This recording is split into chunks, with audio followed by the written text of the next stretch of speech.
Olá, pessoal, bom dia a todos vocês. Nós estamos aqui dando início a mais uma aula. Eu espero que todos vocês estejam bem. Eu espero que todos vocês estejam se cuidando.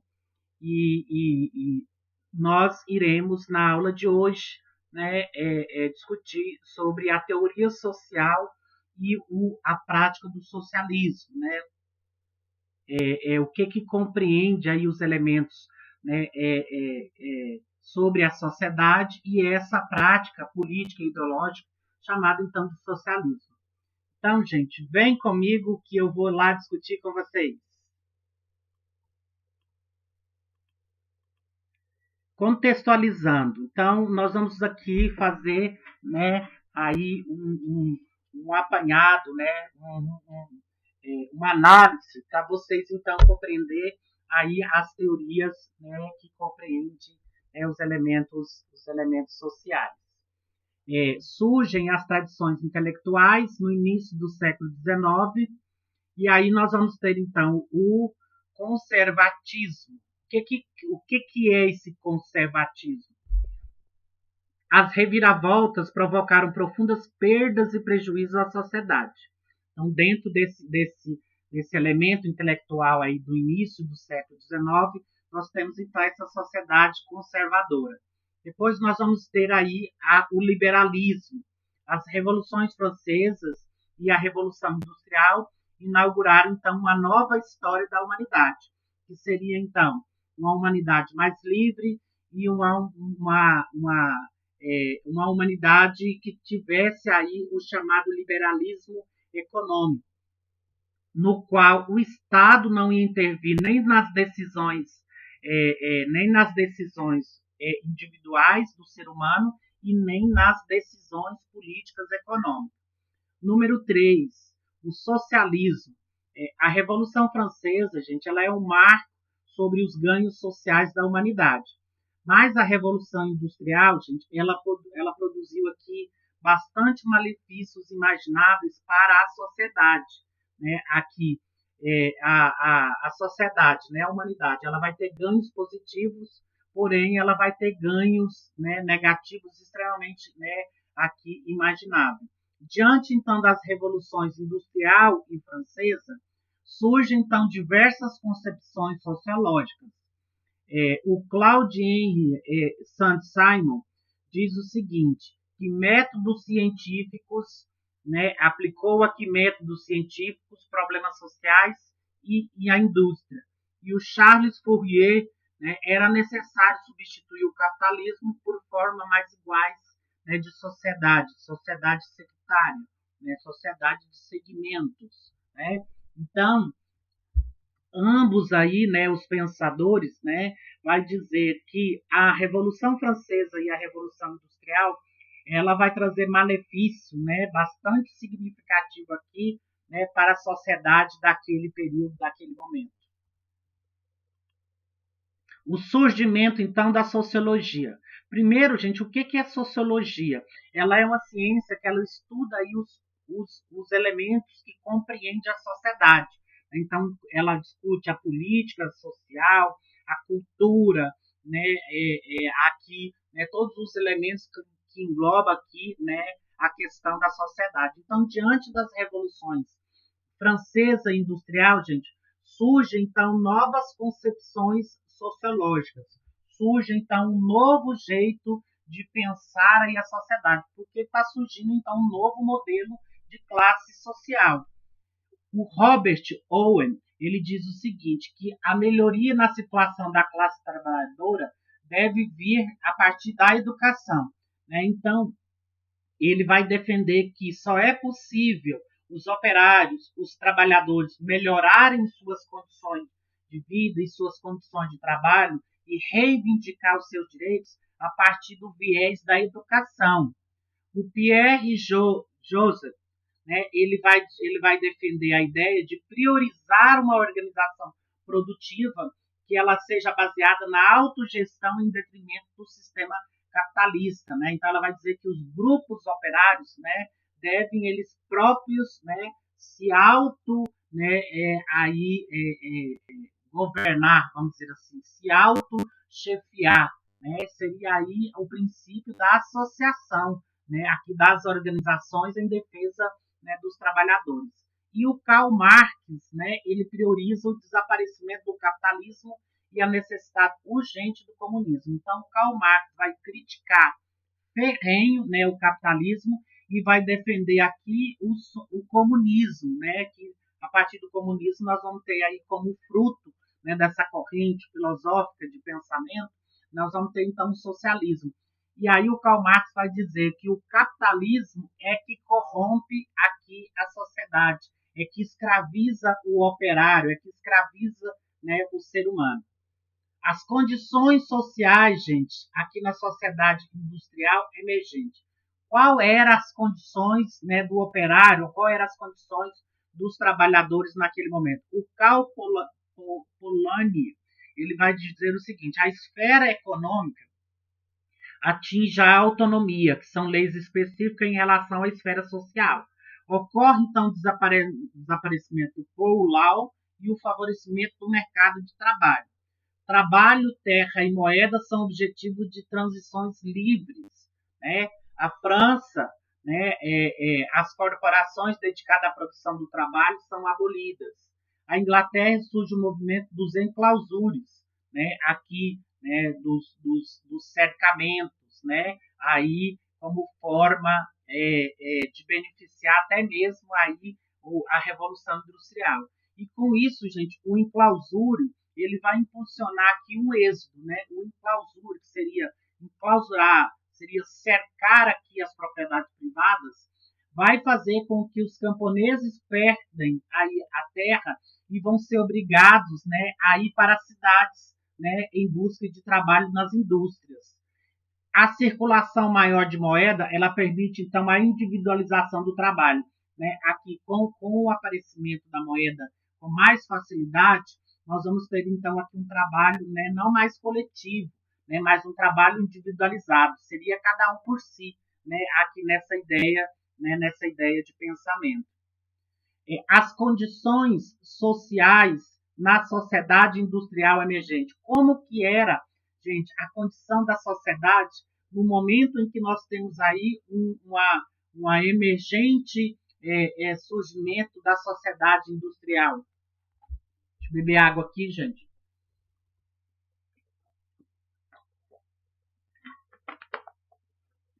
Estou com a garganta inflamada, tem que ficar bebendo água o tempo todo. Então, gente, os estudos sociológicos desta época são difusos, descritivos e muito evidentes e românticos. O Emile Zola diz o seguinte: e a descrição da situação social, principalmente a miséria da classe operária. Então ele vai fazer aqui uma reflexão de como se encontrava a sociedade naquele momento, né, aqui em detrimento da Revolução Industrial. Ele vai dizer que a classe, né, social aqui que mais, né, estão prejudicada, né, aqui é a miséria, né, da classe operária. Surge com isso, então, gente, os primeiros estudos de campo, principalmente aqueles pautados no método etnográfico dados às circunstâncias sociais. O Frederic Lepley estuda etnográfico do mundo operário. Então, são filósofos que vai estudar aqui a partir da condição, né, em que o operário se encontra, né? Ele vai dizer que quase que na escravidão e uma situação de miséria muito grande. Então, gente, aquele sonho, né, que leva a sociedade a viver no campo, né, ela vai... Ai, achei que eu ia espirrar agora. Ela vai, então, né, mudar completamente, né? Não é o sonho esperado, né, das classes sociais que saem do campo e vão viver na cidade, né? A situação em que elas são obrigadas, né, aqui a viver, né, é numa situação de miséria. As primeiras sociologias, né, os primeiros estudos sociológicos. O Claude Henry de Rouvron, conde de Saint-Simon, 1760 a 1825, ele vai dizer o seguinte: a inutilidade da aristocracia na nova sociedade. Então, ele vai dizer que a aristocracia, que nesse novo modelo de sociedade, ela é uma sociedade inútil. Senhor, nós somos as abelhas, livrai-nos dos zangões. Então, ele vai dizer o seguinte, que os donos, né, aí das empresas são os zangões e os operários são as abelhas. Aí ele vai dizer que a aristocracia freia o progresso. História humana, trabalho material e espiritual, um esforço coletivo. Base da sociedade seria a produção material, a divisão do trabalho, a divisão da propriedade. Mais tarde, Sam Simon, né, passa a criticar os patrões, né, considerando aqui os patrões como parasitas dos trabalhadores, né? Então ele vai dizer que os patrões eles vivem aí às custas, né, da opressão aqui dos operários. Sam Simon influenciou bastante, né, o Frederick Engels e o Marx, né, assim como o Durkheim. Esses três sociólogos e filósofos, né, aqui, gente, eles vão ser, né, a que vai criar aqui a teoria social, né, a teoria socialista. Marx e a crítica ao capitalismo. Gente, eu vou me esconder aqui um pouquinho, porque tá em cima do texto, tá? Aí agora eu volto, tá? Vou só esconder minha imagem, mas eu tô por aqui, tá? De origem judaica, nasceu na cidade de Trèves, na época era reino da Prússia, e morreu em Londres. O Karl Marx, tá? Nós estamos falando sobre ele. Ele propôs, então, estudar o homem, né, de carne e osso, né? Então, ele propôs aí estudar o homem, né, na sua realidade, né? O ser humano, né? Estudar o homem e a mulher na sua condição e na sua realidade. Ele vai dizer que a razão não é apenas um instrumento para a pressão da realidade, mas também de construção de uma sociedade mais justa, né? Então, ele vai dizer que o pensamento racional ele não deve ser um instrumento que ele aprisiona a realidade das pessoas, mas que as pessoas possam construir uma sociedade mais justa, né, a partir do pensamento racionalista. E aí, gente, ele vai defender a dialética e o materialismo. Dentro dessa dialética e o materialismo, ele influencia, né, o pensamento de George Engels, né, 1770 a 1830. Nós temos aí, então, a tese, a antítese e a síntese, a história das contradições. Ao produzir o homem, produz-se. Né? Então, ele vai dizer que ao construir aqui elementos de uma sociedade mais justa, né, e que essa sociedade, então, pode, né, aqui produzir, né, aqui elementos importantes, né, para compreender a sua condição diante do capitalismo. Né? Então, o Karl Marx vai fazer uma crítica ferrenha, né, com relação aqui ao pensamento capitalista. Voltei, gente. A sociologia de Karl Marx, produção e reprodução. O ato de produzir gera necessidade que são produtos da existência social. A produção cria o consumidor. Então ele vai dizer que o ato de produzir gera em nós necessidades, né? E gera aqui produtos para nossa existência social. Aí ele vai dizer que o produto cria o consumidor. O que é produzido que vai fazer com que surja o consumidor. Se não é produzido, né, determinado item, né, ninguém vai querer, ninguém vai sentir a necessidade, né, de ter aquele produto. A necessidade do produto, gente, só surge quando é produzido e que está disponível no mercado. Aí, diante desse pensamento sociológico de Karl Marx, nós temos, então, as relações sociais de produção significam as formas estabelecidas dos meios de produção e dos produtos. A divisão do trabalho é uma forma de desigualdade social, que decorre da separação entre o trabalho manual e o trabalho intelectual. Então, ele vai dizer que o trabalho aqui, gente, ele é dividido de forma desigual, porque ele vai dividir a sociedade em trabalho manual e trabalho intelectual. Né? Então, cada um desempenha aqui um papel, né, social aqui. A estrutura e a superestrutura, conjunto das forças produtivas e das relações sociais de produção constitui a estrutura. Das condições materiais da história, gente, decorre as ideologias políticas, as concepções religiosas, os códigos morais e estéticos, sistemas legais de ensino e de comunicação. Estes são os atributos da superestrutura ou supraestrutura.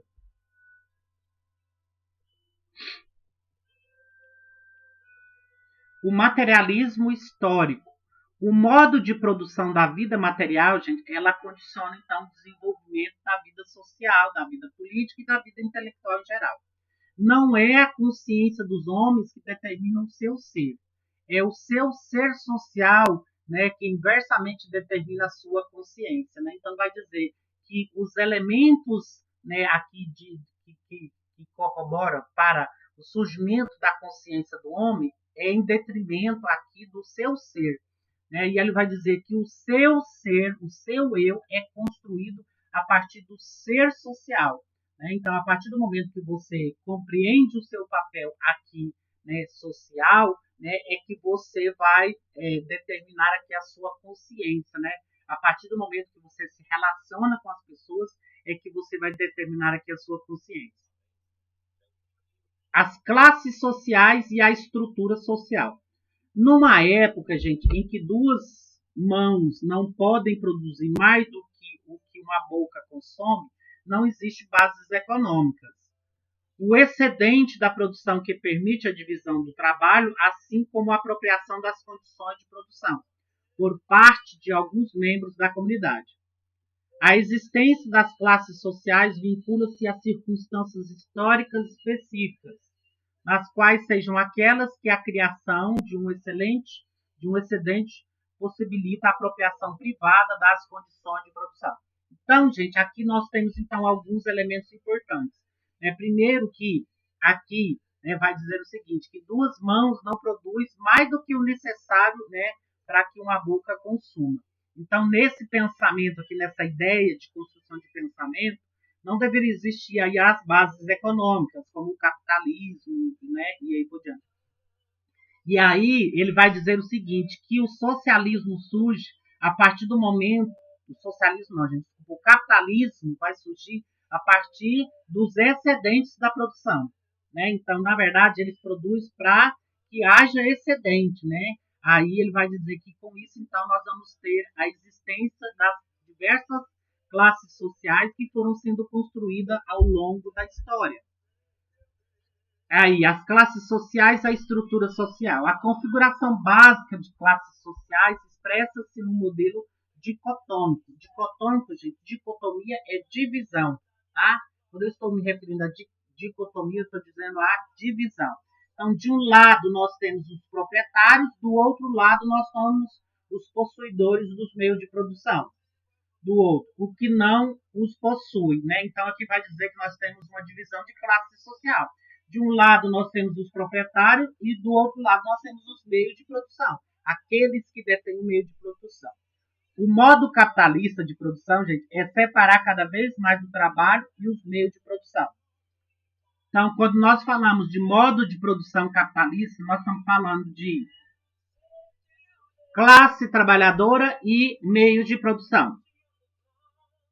E aí, gente, o que acontece? Com isso, vai surgir, então, a luta de classe. Né? O operário aqui vai chegar num certo patamar, né, em que não é possível mais continuar do jeito que está as condições, né, quase que subhumanas aqui na condição de trabalho. Aí nós vamos ter, então, a existência das classes está unida apenas a determinadas fases históricas do desenvolvimento da produção. Então, ele vai dizer aqui que a luta de classe, aqui ao longo da história, elas só estão unidas em determinado momento, né, aqui da produção, né, do desenvolvimento da produção. Aí vai dizer que a luta de classes condiz necessariamente à ditadura do proletariado. Né? O proletariado seria os assalariados. Então, ele vai dizer que a luta de classes, né, ela vai surgir a partir, né, desse modelo de ditadura de proletariado. que esta mesma ditadura não é mais que uma transição para a abolição de todas as classes e para uma sociedade sem classe. Então, a ideia da luta de classe aqui, gente, é chegar no patamar. Então, a ideia, né, do socialismo seria isso, era acabar com essa ditadura, né, do determinismo e do capitalismo e criar, abolir as classes sociais, né, que existe uma única classe social, né, em que todos detêm aqui as mesmas condições, né, de trabalho. A economia capitalista. A economia capitalista, gente, é a geração do valor em valor do uso e valor de troca. A mercadoria, ela tem propriedade de satisfazer as necessidades humanas, seja as do estômago ou da fantasia, servindo como meio de subsistência ou de produção. Nós chamamos aqui, então, valor de uso. O que seria essa ideia de valor de uso? Que o produto, a mercadoria, as necessidades humanas, né, ela vai surgir a partir da necessidade. Seja ela necessidade de fome, seja ela necessidade de emoções. Né? Então, o produto aqui ele vai ser valorizado de acordo com o uso. Né? Então, o que mais será usado, né, é o que mais terá valor. O sistema capitalista, gente, é aquele no qual se aboliu, então, da maneira mais completa possível, a produção com vistas à criação de valores de uso imediato para o consumo do produtor. A riqueza só existe agora como processo social, que se expressa no entrelaçamento da produção e da circulação. Aqui seria, então, o valor de troca. Né? O valor de troca dos produtos vai se dar aqui a partir, né, da concepção do sistema capitalista. As forças de trabalho, gente, é uma mercadoria que tem características peculiares. É a única que pode produzir mais riquezas do que seu próprio valor de troca. Lógica das trocas de MDM para DMD. D menor que D. Como é possível? Geração de mais-valia. Né? O que é mais-valia? É você vender, né, a sua força de trabalho. O Marx vai dividir, então, mais-valia em duas dimensões. A mais-valia absoluta e a mais-valia relativa. O marxismo depois de Marx. Três grandes correntes vai surgir aqui, gente, a partir aqui dos escritos filosóficos e sociológicos, né, do Marx. A primeira, gente, aqui ele vai perpetuar a teoria marxista, desviando-a das tradições utópicas, que seria então o socialismo. A segunda corrente aqui orienta-se para um reformismo que apela à ação do Estado. Seria então a reformulação das classes sociais, a reformulação do modelo de Estado. E a terceira corrente aqui lança-se a um verdadeiro lançam-se a uma verdadeira revisão de Marx. Seria então o revisionismo. A burocracia e a nação.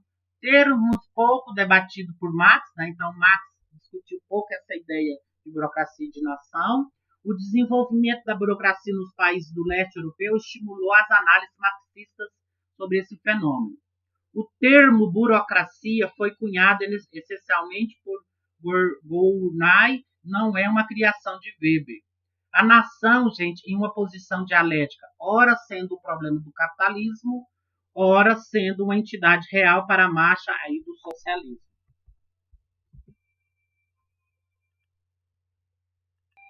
Então, gente, agora nós vamos discutir o que é capitalismo e o que é socialismo, né? O que compreende aqui, né, essas duas bases, né, de teorias sociopolíticas, né? O capitalismo e o socialismo são correntes, né, ideológicas, né, e políticas. Eu vou trazer eu para cá, tá? Vocês vão me ver aqui embaixo, aqui, ó. Aqui, vou ficar bem aqui, ó. O período após a Segunda Guerra Mundial marca a regionalização do espaço mundial em dois sistemas. Né? Então, a partir da Segunda Guerra Mundial, o mundo fica dividido então, em dois sistemas. De um lado, nós vamos ter o capitalismo, de outro lado, nós vamos ter o socialismo. Os Estados Unidos da América e a União das Repúblicas Socialistas, né, a União Soviética, firmaram-se como estados mais poderosos do mundo em termos econômicos e políticos. Os Estados Unidos comandando o bloco capitalista e a União Soviética comandando os países do bloco socialista.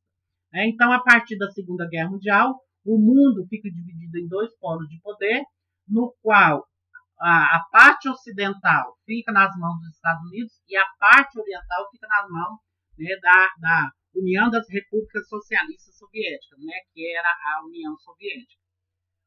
O capitalismo, gente, então, é um sistema econômico e social que surgiu na Europa durante a Idade Média, entre os séculos XI e o século XV, e que foi um sistema que veio para substituir o feudalismo. Então, o capitalismo ele é um sistema social e ele é um sistema econômico que veio, né, aqui surgir, né, para substituir o feudalismo. A burguesia e os proletariados, gente, são duas classes sociais que geram tensões na sociedade capitalista. A partir do surgimento, então, do capitalismo lá no século XI, gente, surgem, então, dois tipos de classes sociais, que seriam os burgueses, né, e os proletariados. Quem são os proletariados? São os assalariados, né?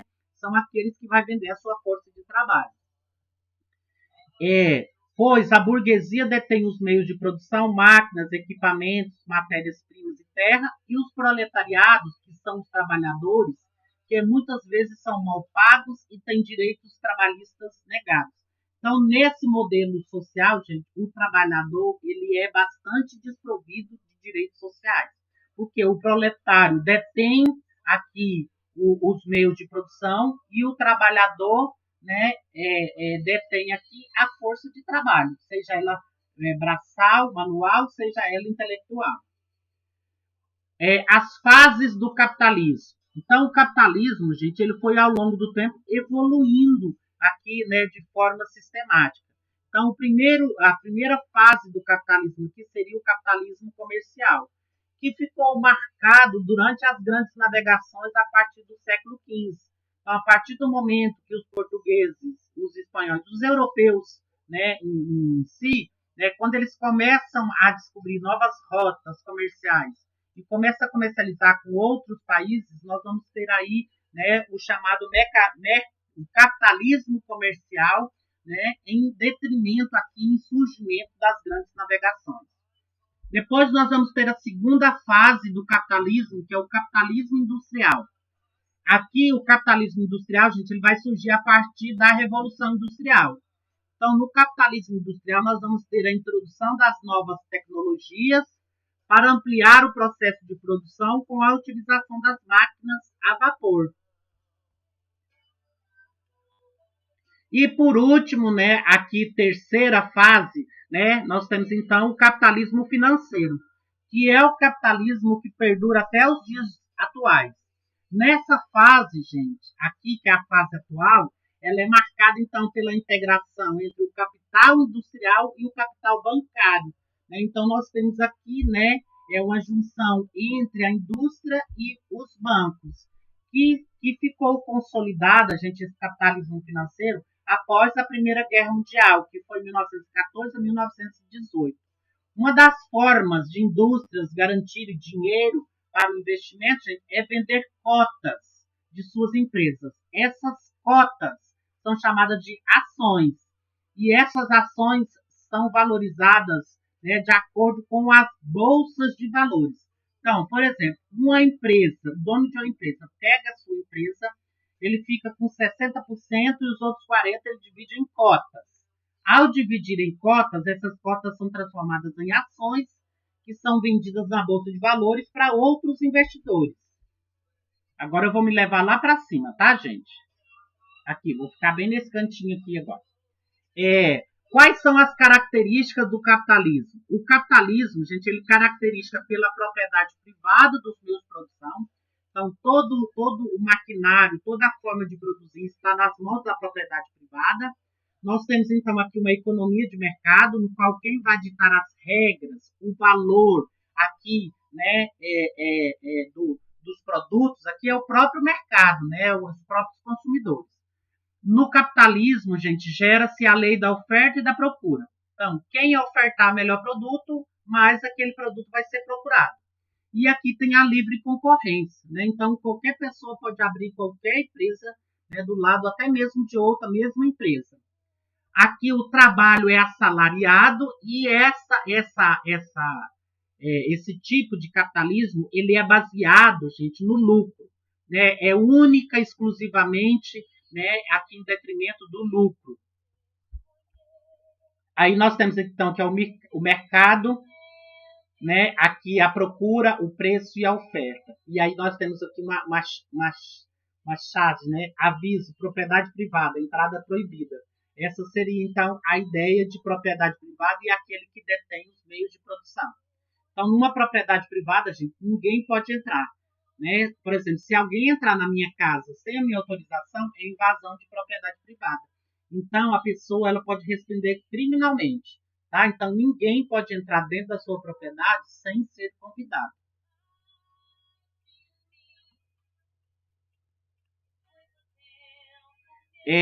A mais característica do capitalismo, gente, é a que nós temos, então, a acumulação de capitais, e aí isso, gente, vai gerar, então, desigualdade social, porque nós vamos ter um pequeno grupo, né, com grande quantidade de dinheiro, e nós vamos ter um grande grupo aqui, né, de trabalhadores, né, mais pobres, né, mais inferiores. Então, gente, com isso vai surgir, então, a classe de renda baixa, né? Aí nós vamos ter, então, divisão de classes, classe A, B, C, né, e D. Gente, ó, só para vocês verem aqui, nós temos uma pirâmide, né? O Brasil é pobre. Renda mensal das famílias em porcentagem.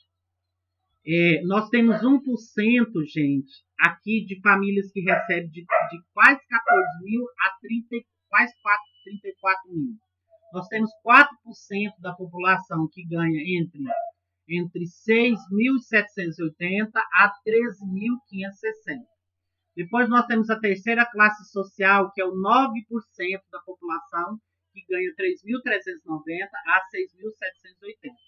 Nós temos 16%, né, que ganha de 2.000 a quase 4.000, 20% que ganha 1.000 a 2.000 e 46% aqui da renda familiar, né, que ganha até 1.356.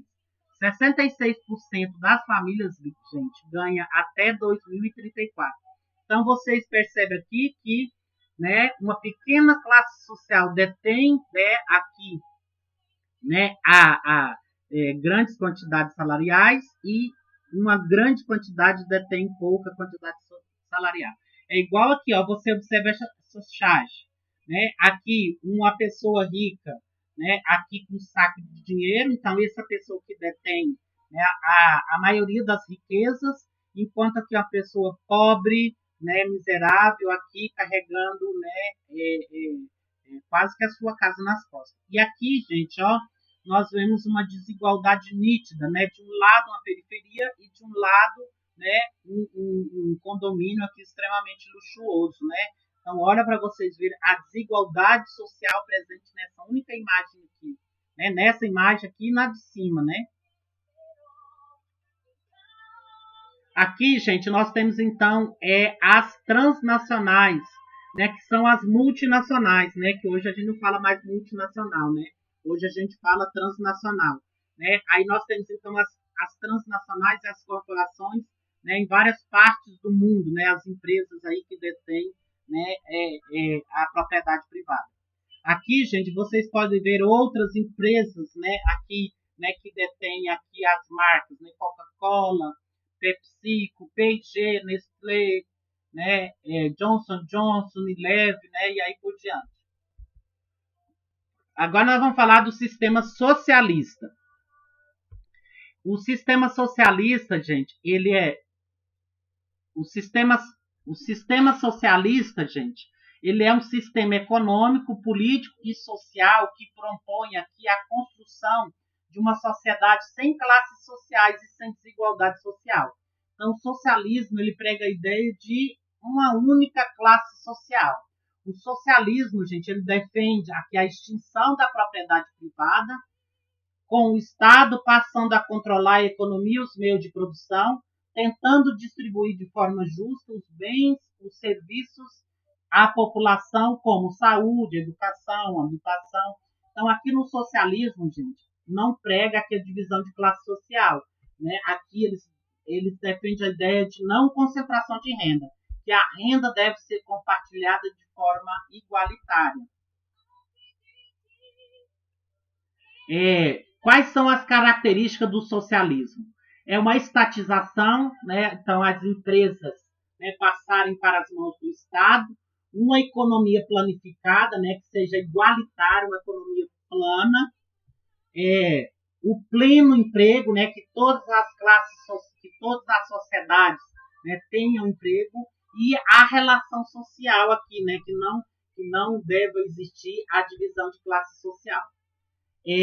A experiência russa. A Rússia, gente, foi o primeiro país a adotar o sistema socialista, que ocorreu com a Revolução Russa em 1917. Em 1922, formou-se a URSS, União das Repúblicas Socialistas Soviéticas, constituída por 15 países, onde o poder central era em Moscou.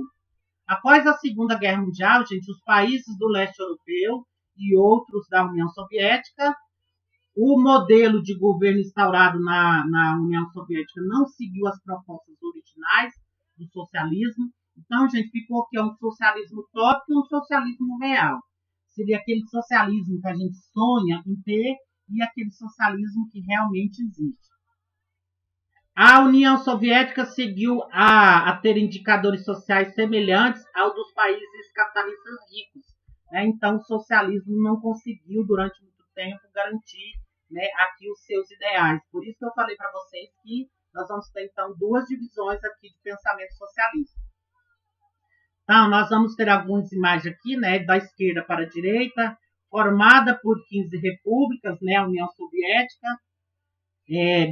grandes gastos com armamentos, ideologia marxista, lenista e stalinista, 50 milhões de mortos aqui nesse regime. O mundo capitalista e o mundo socialista. Com isso, gente, o mundo então foi dividido em dois grupos de países, liderado pelos Estados Unidos e outro liderado pela União Soviética. Era o mundo bipolar. Então, na parte que vocês estão de verde é o capitalismo e na parte de vermelho o socialismo, né? Então, o mundo estava dividido aí em dois grandes blocos de poder. Foi uma guerra indireta entre Estados Unidos e União Soviética pela hegemonia mundial. Né? Então, o socialismo e o capitalismo, gente, estavam brigando aqui para quem é que ia, né, ter aqui, né, o poder, né, mundial. Esse mundo, gente, aqui surgiu durante a Guerra Fria, né? Essa divisão hegemônica aqui, né, durante a Guerra Fria. Os clubes das armas nucleares no mundo. Aqui nós temos, então, quais são os países, né, que possuem armas nucleares. É a Rússia, os Estados Unidos, a França, a Inglaterra, a China, o Paquistão, a Índia, Israel e Coreia do Norte. Total estimado, gente, de armas nucleares hoje no mundo é de 15.741. Os países, gente, que mais têm armamentos aqui nucleares é a Rússia e os Estados Unidos. A Rússia tem mais do que os Estados Unidos. Aí nós temos, então, gente, a Europa dividida, né? Então, a Europa foi dividida em Europa Oriental e Europa Ocidental. Na Europa Ocidental, de regime capitalista, e na Europa Oriental, de regime socialista. Durante a Guerra Fria, gente, era comum regionalizar o espaço mundial em 3 mundos. Então, durante a Guerra Fria, nós tínhamos, então, o mundo dividido em primeiro mundo, que eram aqueles países que eram capitalistas, que eram países desenvolvidos e países bastante industrializados. Quais eram esses países? Aqui vou citar só alguns. Os Estados Unidos, o Reino Unido e a França. Depois nós vamos ter o segundo mundo. Qual é o segundo mundo?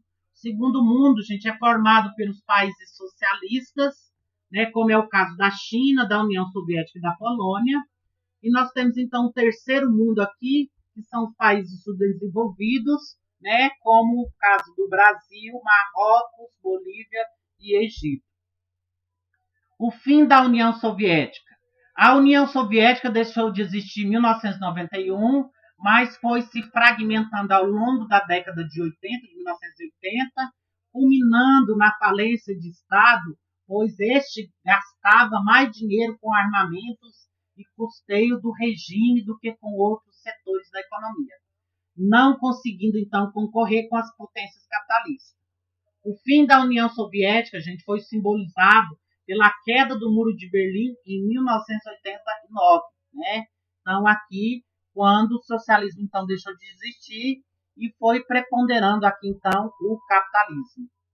É bem parecido aí com essa teoria da vaca. O que é a teoria da vaca?